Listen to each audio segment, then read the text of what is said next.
अस्सलाम वालेकुम। आज की वीडियो थकावट का शिकार ख़वातीन के लिए अहम और ज़रूरी टिप्स के बारे में है। 40 साल की ख़वातीन अमूमन थकावट की शिकायत करती हैं, जिसका मुकाबला वर्जिश करके किया जा सकता है। असल में उम्र के बढ़ने के साथ साथ थकावट की शिकायत भी बढ़ती जाती है। तो सबसे पहले ये कि दिन में सिर्फ 30 मिनट की वर्जिश मेटाबॉलिज्म को वो जंप स्टार्ट देती है जिसकी हमारे जिस्म को ज़रूरत होती है। वर्जिश करने का मतलब ये नहीं कि जिम जाएं, सादा चहलकदमी और जॉगिंग भी वर्जिश ही के ज़ुमरे में आती है। यानी अगर आप 30 मिनट पैदल चल लेती हैं तो ये भी आपकी वर्जिश ही के ज़ुमरे में आएगी। नंबर 2, अपनी ग़िज़ा में बादाम शामिल करें। बादाम जैसे मेवे प्रोटीन से भरपूर होते हैं। ये ऐसी ग़िज़ाइयत देते हैं जो ना सिर्फ तवानाई पैदा करते हैं बल्कि पट्ठों की नशोनुमा और बहाली में भी किरदार अदा करते हैं।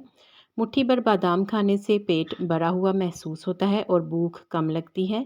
बादाम कार्बोहाइड्रेट से भरपूर ग़िज़ाओं के पड़ने वाले मनफी असरात को भी कम करते हैं। एक तहकीक के मुताबिक सुबह सवेरे बादाम खाने से भूख की तहरीक कम होती है और ज़्यादा चर्बी वाली ग़िज़ाएँ खाने की ख्वाहिश भी कम होती है।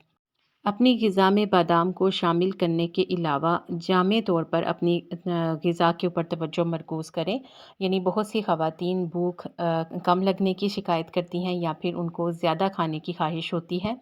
तो इस सूरत में कमज़ोरी से बचने के लिए ख़वातीन को ग़िज़ाइयत से भरपूर खानों का इस्तेमाल करना चाहिए, जो प्रोटीन, मादनियात, आयरन, विटामिन और कैल्शियम को मतवाज़न रखे। ख़वातीन खाना छोड़ने से गुरेज़ करें।